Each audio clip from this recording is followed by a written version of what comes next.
1 Minute English.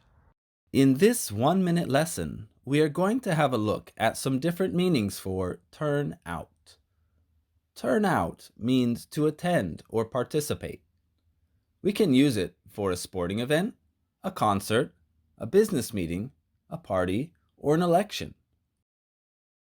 For example, only a few people turned out for the rock festival.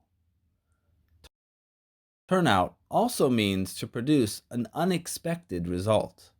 For example, the quiet student turned out to be a dangerous criminal.